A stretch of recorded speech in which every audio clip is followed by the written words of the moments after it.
Hello friends, welcome back to our channel. Today in this video we will discuss RRB NTPC exam 2025 question of 11 June first shift. तो दोस्तों आज की इस video में हम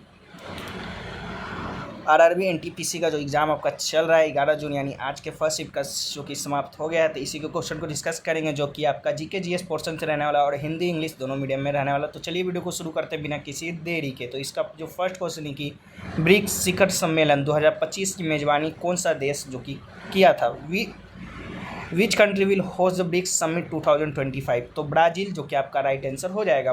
Brazil will host the BRICS summit in Rio de Janeiro on 6 to 7 July 2025. As chair of 2025, Brazil aims to focus on the global governance reforms and a stronger cooperation amongst global South countries. BRICS was founded in 2009 by Brazil, Russia, India, China, and South Africa joined in 2010. The group now has 11 full members: Brazil, Russia, India, China, South Africa, Saudi Arabia, Egypt, UAE, Ethiopia, Iran and Indonesia. Brazil जो कि 6 और 7 जुलाई 2025 को Rio de Janeiro में BRICS शिखर सम्मेलन की मेजबानी जो कि करेगा। 2025 के अध्यक्ष के रूप में ब्राज़ील का लक्ष्य वैश्विक शासन सुधार और ग्लोबल साउथ देशों के बीच मजबूत सहयोग पर ध्यान केंद्रित करना है। ब्रिक्स की स्थापना 2009 में ब्राज़ील, रूस, भारत और चीन द्वारा जो कि की गई थी और 2010 में दक्षिण अफ्रीका इसमें शामिल हुआ।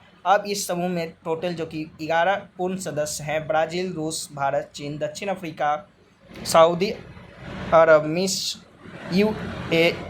यूएई, इथोपिया, ईरान और इंडोनेशिया जो कि आपका ये सब देश जो कि शामिल। चलिए नेक्स्ट क्वेश्चन की ओर बढ़ते हैं। नेक्स्ट आपका पूरे भारत में कुल कितने ग्राम पंचायत हैं? How many gram panchayat are there in whole India? तो 2,50,000 जो कि आपका है, तो राइट आंसर हो जाएगा।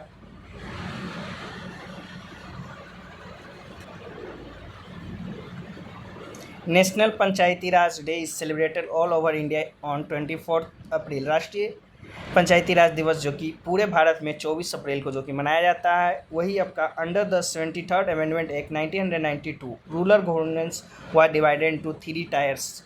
73वें संशोधन अधिनियम 1992 के तहत ग्रामीण शासन को 3 स्तरों में जो कि विभाजित किया गया था। ग्राम पंचायत जो कि विलेज लेवल पे था, पंचायत समिति जो कि ब्लॉक लेवल पे था, जिला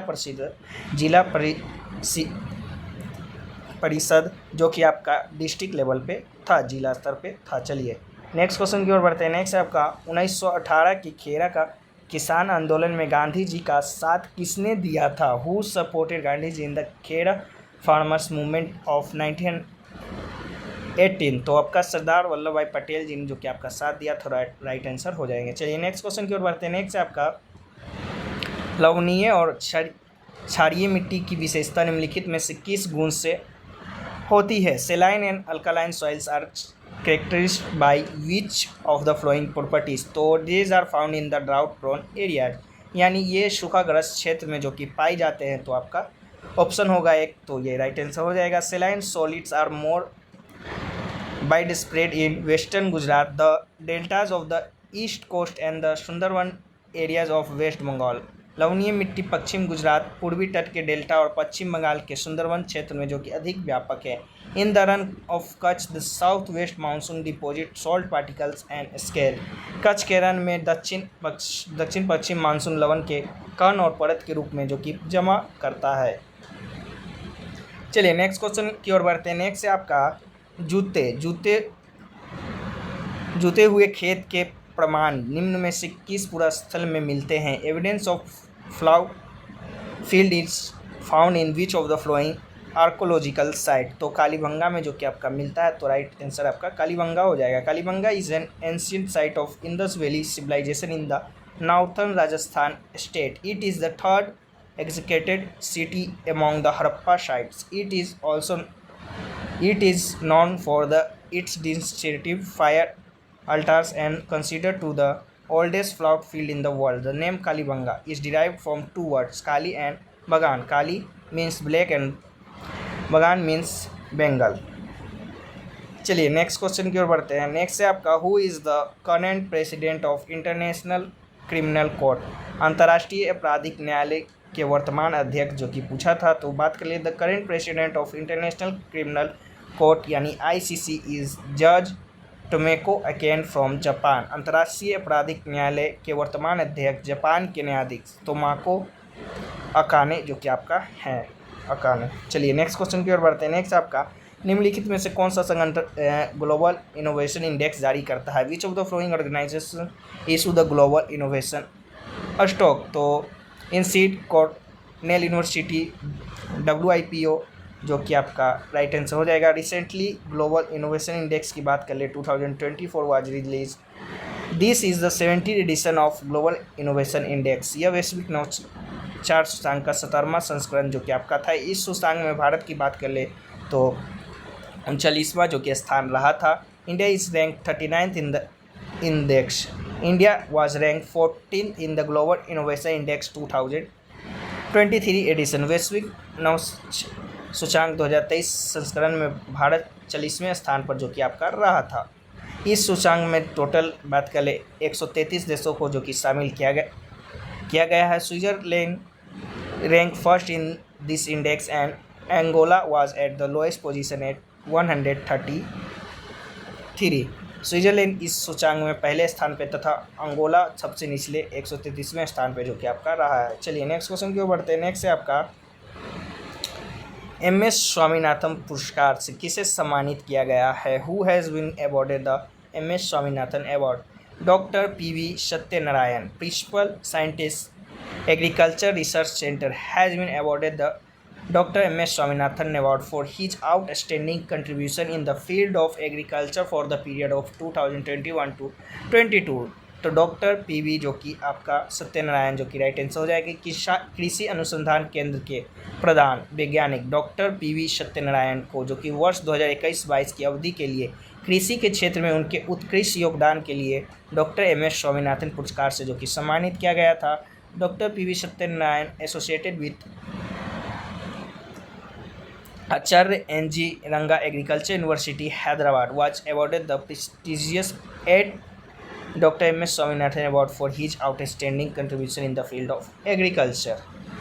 आचार्य NG रंगा कृषि विश्वविद्यालय हैदराबाद से संबंध रहे डॉक्टर PV सत्यनारायण को जो कि कृषि के क्षेत्र में उनके उत्कृष्ट योगदान के लिए प्रतिष्ठित 8वें डॉक्टर MS स्वामीनाथन पुरस्कार जो कि दिया गया था। The award was presented at the event at the Indian institute of rice research Hyderabad on 3 सितंबर 2023। यह पुरस्कार 3 सितंबर 2023 को हैदराबाद के भारतीय चावल अनुसंधान संस्था में एक कार्यक्रम में प्रदान किया गया जो कि था। चलिए नेक्स्ट क्वेश्चन की ओर बढ़ते हैं। नेक्स्ट आपका सरोजिनी नायडू की जयंती पर कौन सा दिवस जो कि मनाया जाता है? Which day is celebrated on the birth anniversary of Sarojini Naidu? तो Sarojini Naidu day is celebrated every year of February 13 as a national women day. तो नेशनल वुमेन डे जो कि आपका राइट आंसर हो जाएगा। This day is celebrated to the remember her fight for women rights in India, her contribution to freedom movements and her efforts for women empowerment.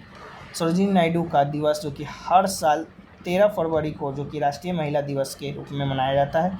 यह दिन भारत में महिलाओं के अधिकारों के लिए उनकी लड़ाई, स्वतंत्रता आंदोलन में उनके योगदान और महिला शक्तिकरण के लिए जो कि उनके प्रयासों को याद करने के लिए जो कि मनाया जाता है। चलिए नेक्स्ट क्वेश्चन की ओर बढ़ते हैं। नेक्स्ट आपका पाक जल डमरू को देश का प्रवेश जो कि कहा जाता है। The Palk street is called the gateway of Bengal of Bengal. The Palk strait is called the gateway of Bay of Bengal. Sorry, it is a strait located between the Indian state of Tamil Nadu and the northern part of Sri Lanka. पाक जल डमरू को बंगाल की खाड़ी का प्रवेश द्वार जो कि कहा जाता है। यह भारत के तमिलनाडु राज्य और श्रीलंका के उत्तरी भाग के बीच जो कि एक जल सहयोगी है। चलिए नेक्स्ट क्वेश्चन की ओर बढ़ते हैं। नेक्स्ट आप भारत में रिजर्व बैंक की कितनी शाखाएं? How many branches the reserve bank of India have in India? तो 31 जो कि आपका है तो राइट आंसर 31 हो जाएगा। द रिजर्व बैंक है 31 branches in India. This branches are classified as regional office and branches. This branches the operational organ of the reserve bank and are the mean of contact with the customer. Bharat में reserve bank की 31 शाखाएँ हैं। इन शाखाओं को क्षेत्रीय कार्यालय और शाखाओं के रूप में वर्गीकृत किया गया है। यह शाखाएँ रिजर्व बैंक के परिचालनात्मक अंग है और ग्राहक के साथ संपर्क के साधन है। The reserve bank of India also known as RBI is the central bank of republic of India.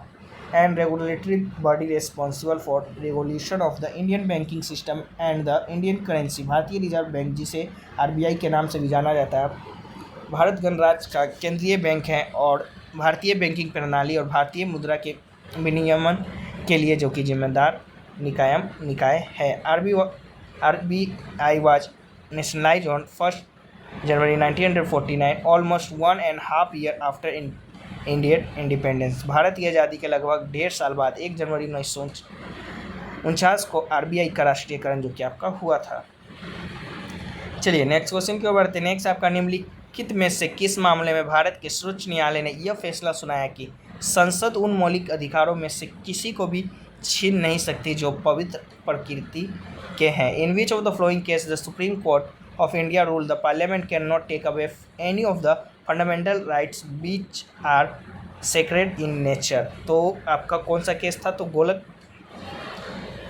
Golaknath case जो कि 1967 में जो कि आपका हुआ था, तो वो ये केस जो कि आपका राइट आंसर हो जाएगा। तो Golaknath case was an landmark decision of the supreme court of India which rule that parliament can not take away from fundamental rights by the amending the constitution.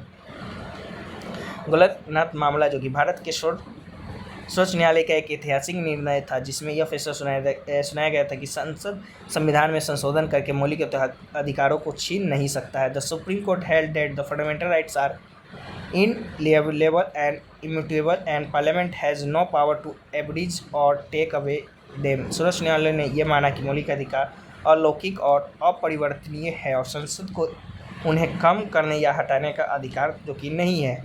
It declared that Article 368 which governs constitution amendments does not permit parliament to curtail fundamental right। इसने घोषित किया कि अनुच्छेद 368 को जो कि संवैधानिक संशोधन को नियंत्रित करता है, संसद को मौलिक अधिकारों और कम करने की अनुमति नहीं देता है।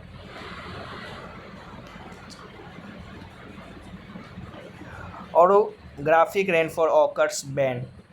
पर्वतीय वर्षा तब होती है जब आपका सतृप्त वायु द्रव्यमान किसी पर्वत से होकर जो कि आता है। Saturated air mass comes across the mountain. तो ये आपका जो कि right answer filling the blanks में हो जाएगा। तो ये रहे क्वेश्चन जो कि आपका आज के 11 जून यानी आज के फर्स्ट शिफ्ट में जो कि पूछे गए थे। बाकी और भी क्वेश्चन धीरे धीरे आते हैं तो हम उन्हें पीडीएफ में शामिल करके जो कि टेलीग्राम पे आपको पीडीएफ भेज दिया जाता है रोज डेली बेसिस पे सारे क्वेश्चन का। तो आप लोग वहाँ से जाके टेलीग्राम चैनल का लिंक डिस्क्रिप्शन बॉक्स में होगा, तो चेक कर सकते हैं। बाकी वीडियो कैसा लगा होगा कमेंट सेक्शन में बताइएगा। तो चलिए फिर मिलते हैं नेक्स्ट किसी और वीडियो में, तब तक के लिए जय हिंद जय भारत।